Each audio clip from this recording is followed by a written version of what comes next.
Namaskar. Hi everyone. So I hope all of you are doing absolutely fit and fantastic. Yeah, and everything around you is absolutely safe. Uh, Thank you very much for joining us for today's live session. My name is Sweetie Dharamdasani, and Sweetie is my real name. And I am a senior consultant in training and quality with Maven Silicon. And I'm also a business communication coach, right? So, hello everyone, and welcome again to the live session. So, training, grooming, skilling has been my ardor, has been my profession from the last 5 years. And also at Maven Silicon, we believe in providing a blend of technical and communication skills training to our trainees. We believe in a lot of mentoring, coaching, and guiding, and we know the importance of guidance, coaching, and mentoring to the young minds, to the young engineers, I would say. And that is why we've come up with this initiative of Ask the Career Expert for all of the VLSI aspirants, because we just want to help you get the right answers to all the questions that you have, right? So I will be starting up with a few questions that we have already received from a couple of our followers. And meanwhile, you guys can also keep posting your questions in the chat box, and I will definitely try to cater to all of them. Yeah, so let's get started. Yeah, so my first question is from this particular follower, and the name of the follower is Nikhila. And Nikhila has a very interesting question for us. She asks that which question is the mostly asked question in the interview for the freshers? Okay, so that's a very interesting question. According to me, whether you're a fresher, whether you're a lateral, a working professional, I think a very commonly asked question in all the interviews for whatever industry you're applying for is tell me about yourself, right? So tell me about yourself is a very essential question, and it's a very important question, in any kind of an interview. And I think there are other ways of also asking this question. Some people ask you, run me through your resume. What are the highlights of your resume? Would you throw some light on your resume? Would you tell us something very interesting about yourself, right? So these are multiple ways by which this question is asked. So don't get confused if you do not get a direct question, right? Now, I have a pro tip here for you guys, right? If, I would like to share that as well with you. So mostly, I'm sure you must have observed is that when you answer this question, right, the interviewer is not really engrossed in what you're saying, right? So that is because we follow a very redundant format of answering to this question, right? We follow this typical pattern, your name, education, and then we just stretch about our education details. We get into marks and CGPA and percentage, and then we get into our family details. Please understand the question, right? The interviewer wants to know about you, right? So it is your prime responsibility that you have to make this question, you have to make this answer, in fact, very, very captivating. It has to be very, very interesting, because this is the first question that you come across, right? So in this answer specifically, you should talk about the most important behavioral strengths that you have. Why should anybody hire you? The strengths that you have, right? You should talk about your technical skills predominantly, right? You should talk about the skills that you've learned on your own. You can throw some light on the interesting projects that you have done. Now, when you're talking about the projects, there is something which we always do not follow, and when we talk about the project, we usually talk about the process, right? I'll tell you about how did I do the project, right? But instead, please introduce the project really well. Tell them that what was the inspiration behind doing that, and also do tell them what were your major learnings during that project, right? So what were the hiccups, what were the obstacles, and this is how you basically answer to this question, right? So this is my answer to the first question, and I'm going to move back to the next question very quickly. I hope this answer helped you. Right. Now the next question, which is a very interesting question again, and I'm sure that is a popular question amongst all the freshers, is that how can freshers get entry into the semiconductor industry? Okay, all right. Now I would say the only answer to this question is skilling. Right now, I think there are other questions on the same line which we've received, so let me also pull out those questions. Another question on the same line is that can BTech alone help me to get into the VLSI industry, or do I need to do my masters?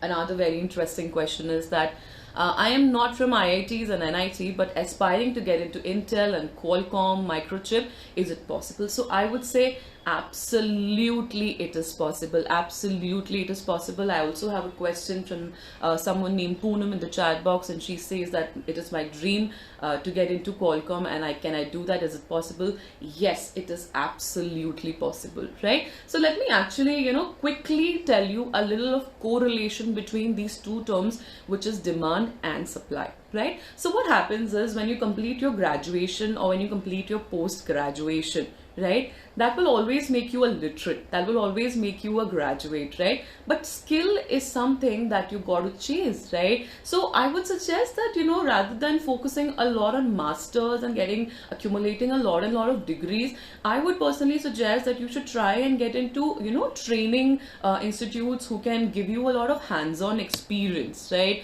Who can you can take up certification courses, you can take up something which can help you to bridge this gap between what the industry wants and what you're actually offering, right? So enroll into a lot of internship programs, right?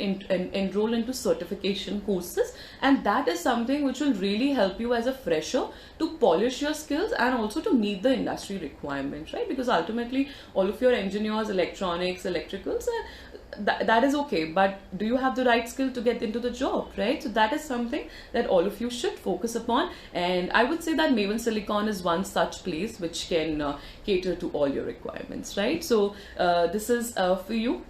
I have a few more questions, again very generic questions, so let me just take up those as well. Yeah.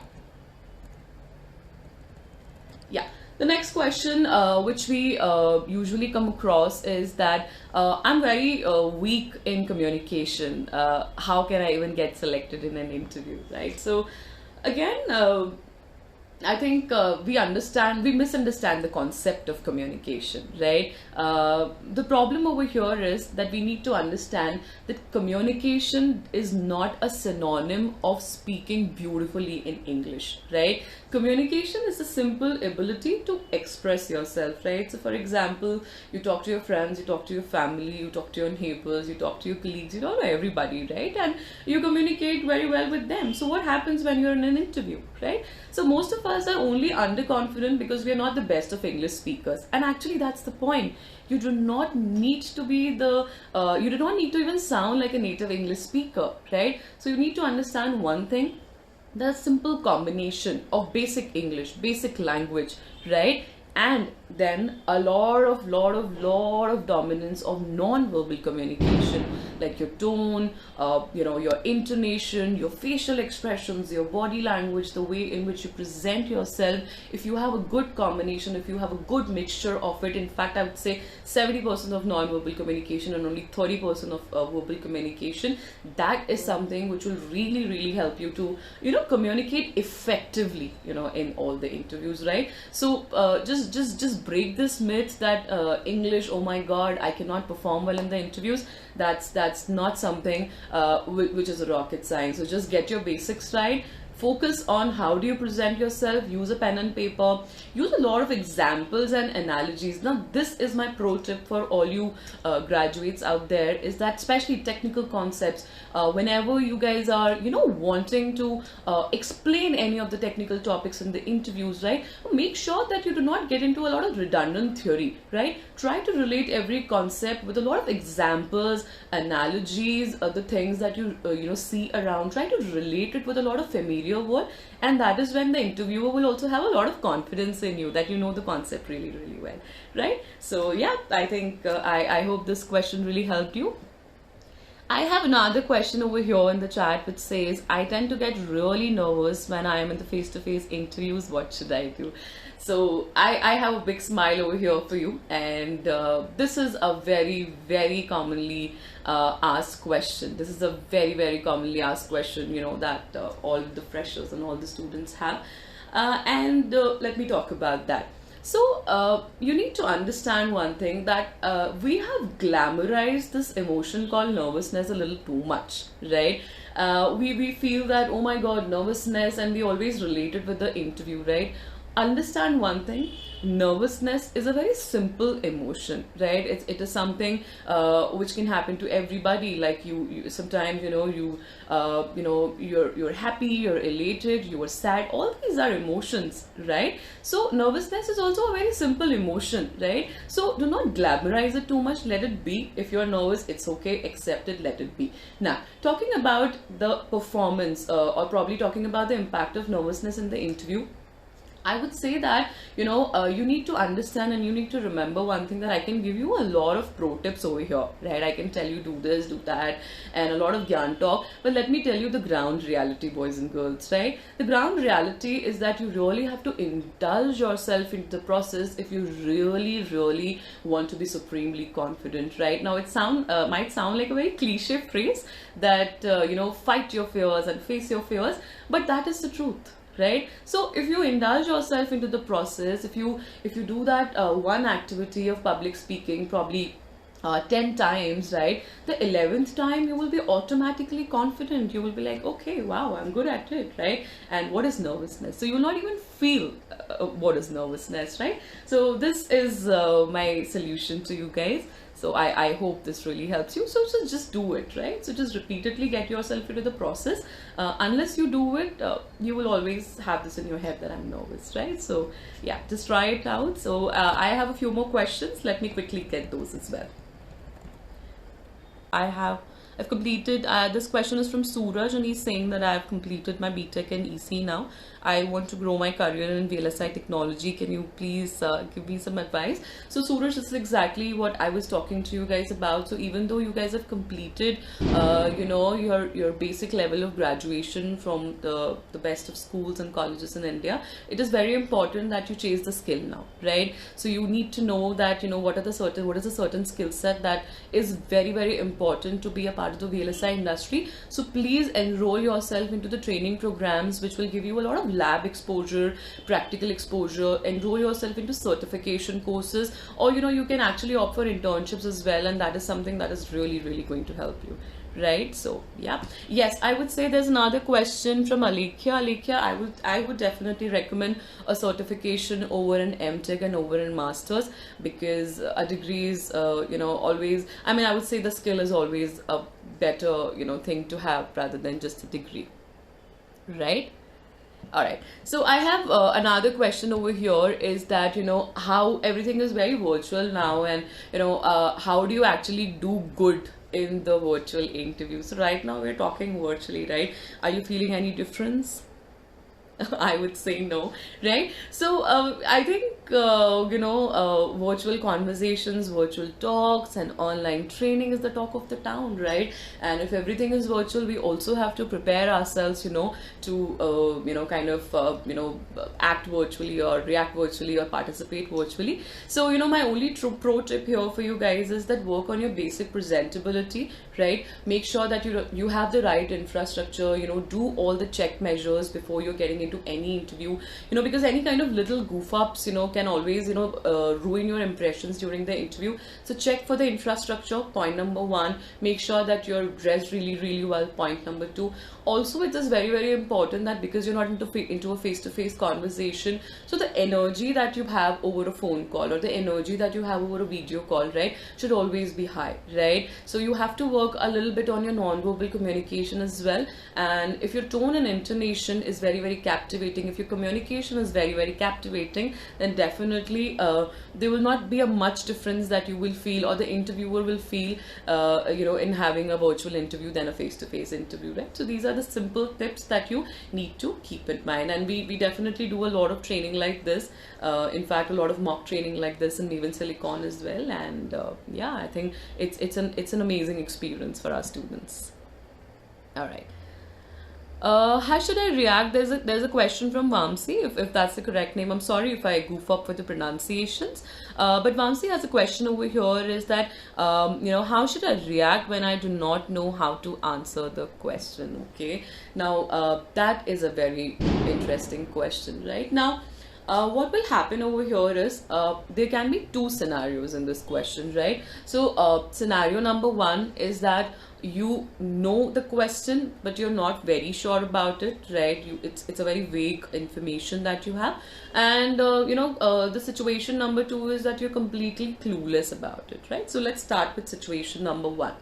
So when you know something and you're trying to probably gather up all the information. So what happens is, between you trying to gather up all the information and you reproducing the information, there's a lot of awkward silence, right? So always remember, and this is a pro tip for you guys, awkward silence is the worst thing that can happen in the interviews, right? So avoid it, right? So communicate accessibly. So what I'm trying to say over here is that even if you know something but you need some time to kind of gather up everything, always make sure that you borrow time, right? So you can always tell the interviewer that, hey, would you mind if I borrow 5 minutes to put together everything, and then I would be able to give the answer, right? So do not hesitate to communicate, right? Do not be silent, do not be mute. That is very, very important, right? So remember that thing. So that is one. So excessively communicate, whether you do not understand the question, whether you understand but you want some time, always communicate it, right? The second thing is, in case of a scenario when you're clueless. So when you're clueless, again, you can be very, very honest about it, and you can tell the interviewer that I'm really sorry, but this particular subject is not my strength, so please spare me for that. Or you can always tell the interviewer that what, this particular subject is not my strength, but would you mind testing me on these subjects which I believe I'm really, really good at, right? So you have to make sure that you dodge the interviewer, or you divert the interviewer to something which right? So it is your responsibility and it is your ownership that your interview basically goes into the right direction. So you always have to put it across. Also remember one thing, that the choice of words that you use, right? It is always a good idea to say that I'm really sorry but I'm not too sure about it, rather than very blatantly saying that, hey, I don't know, right? So always be very, very mindful about it, right? So that's my advice to all of you. Okay, one more question over here. Okay. All right. I want to build my career in VLSI field. Currently, I am in third year. How do I proceed, right? So the question is Jasu Patel, if that's the correct pronunciation. So Jasu, the thing over here is that if you want to, proceed, with your career in VLSI, again, chase the skill, right? So enroll yourself into hands-on trainings right away itself. In fact, third year is a great time. In the 6th semester, you can enroll yourself into any of the courses, and while you finish any of your job-oriented kind of a training or any kind of an internship, these things will just keep adding on your resume, and make sure that you're really, really well prepared. Meanwhile, you just are done with the graduation as well. So if you start preparing right now itself, if you start taking up the certification courses right now itself, that is going to save a lot of time for you, right? So do a little bit of research from your end and make sure that you enroll yourself into such skilling programs, I would say, right? Okay, I have another question. Can we have a session every day like this today on random topics? It is good to come online and make an environment for knowledge spreading. Okay, that is such a sweet, I would say that is such a sweet and a live expectation to have. Yes, definitely, we can definitely do something like that, and that is why we have initiated this. And we will definitely plan something like that, because that is our intent, because we really want to make sure that we give a lot of boost to all you engineers out there. So yeah, definitely. Great. Another question is, okay, how to have a voice like you. That's very nice. Thank you so much. Okay, all right, great. I'll be waiting for some more questions from your side. So if you have any more questions, please feel free to shoot. If you want to ask any questions around the job readiness, the job preparedness, you can feel free to ask those questions as well. And meanwhile, I'll just gather up more questions that our users have sent us. Okay, I have some more questions over here, and a very interesting question is that Today, every industry wants the experienced candidate. So how about the freshers? What will happen to the freshers, right? So again, very interesting question. I know you guys are, making a point when you're saying this, because a lot of recruiters definitely have this priority. But we as an organization, Maven Silicon as an organization, we have a plethora of freshers. We have a lot of freshers, who are with us, who are getting trained with us, and they are also getting jobs, and in fact the best of jobs in the country with the most amazing packages, right? If that's something that you're chasing, right? So ideally you should not be really, circling your mind or circling your thoughts around the fact that, a fresher and experience and how do I justify myself. I'm going to go back to the same thing that we started off with. Please make sure that you chase the right skill, right? In fact, in my overall journey of last 3 years with Maven Silicon, I've noticed that there are in fact a lot of freshers who are doing a much better job, and who are in a much better position than even a lot of experienced professionals, right? So I think the only thing that you need to keep in mind over here is, if you have the right skill to offer to the industry, right, you are all there, right? You are the need in the market, right? And nobody can just say a no to you, right? So work on your skill, boys and girls, right? Work on your skill.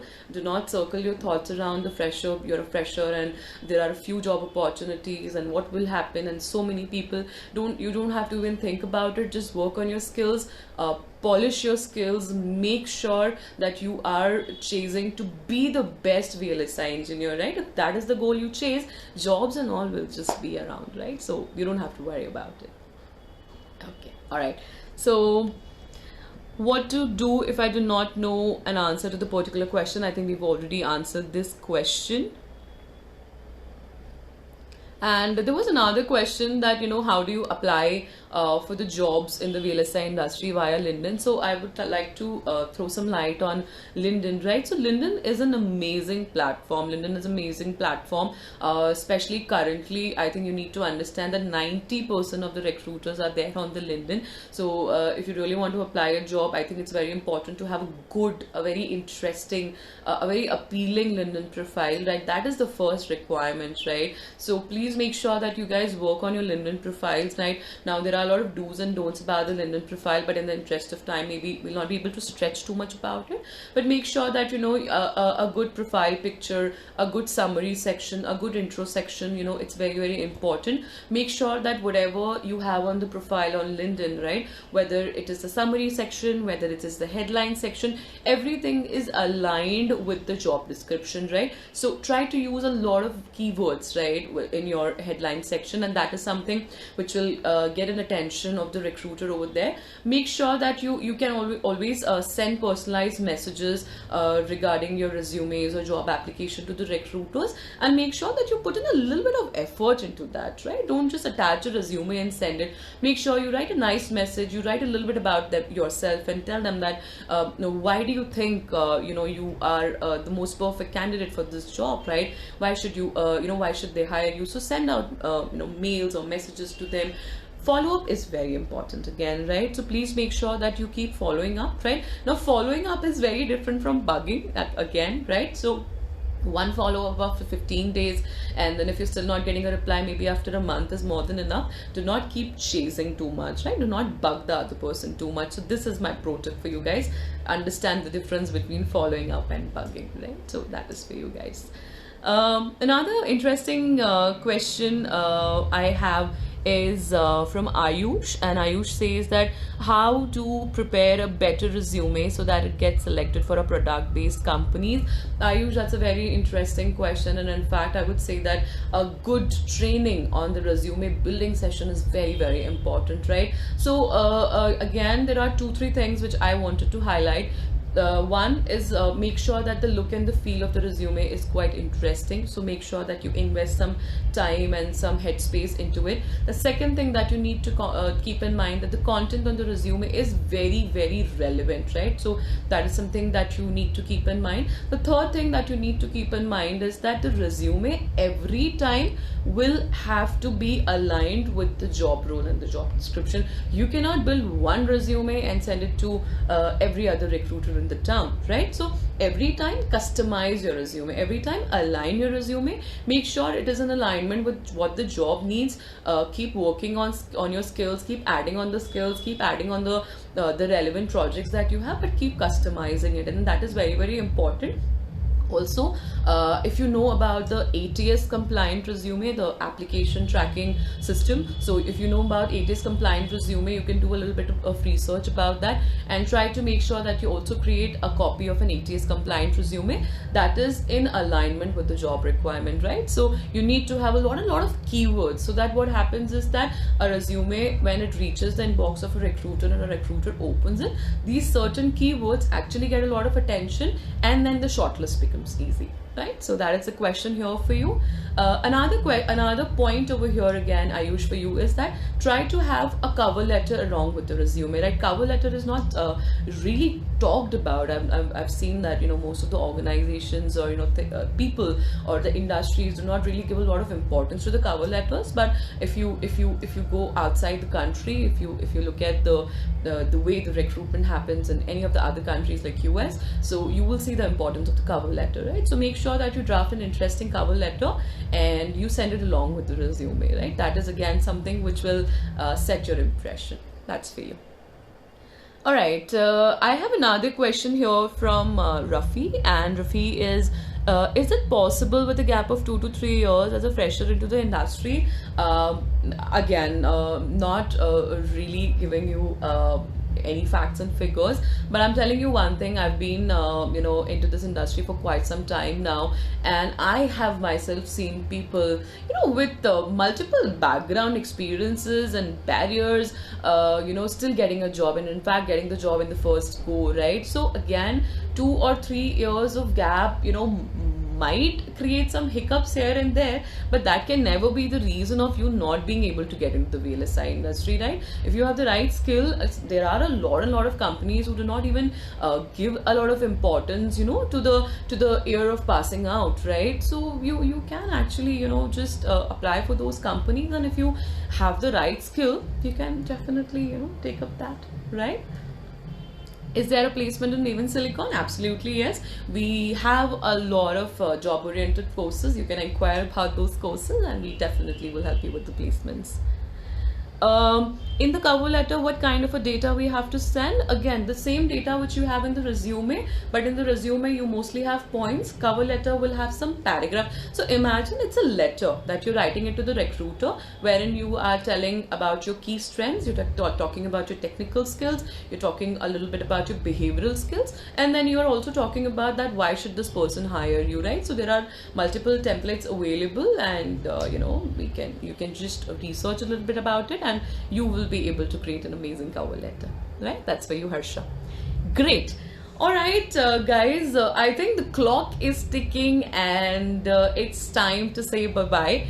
It was an amazing session. I really loved answering to all your questions, and if we haven't answered any of your questions now, we've gathered up all the questions, and we will definitely come back with the solutions to you know, all your questions. Thank you very much for such an enthusiastic participation, but I think it's time that we call it a wrap. So that's it from my side. Thank you very much again, and one more thing, if you are very interested to attend more such sessions with us, if you want to have any such information about the VLSI industry, you know, you want to know about more of career aspects with respect to the VLSI industry, looking for more such career guidance and counseling, we are sending you a form over here. Please make sure that you fill that form and send it to us, so that we can plan for more such interesting sessions for you, right? In the interest of time, I will be only able to answer these questions. Thank you very much. Please spare me if I have not really answered all your questions, but we will definitely be coming back again. You can also DM you know, your questions to us, and you know, we will just try to answer to most of them. Thank you very much again, and I'm going to be posting the link of a form here in the comment section, and please do fill that, and we will come back with more such sessions, right? Thank you very much, everybody.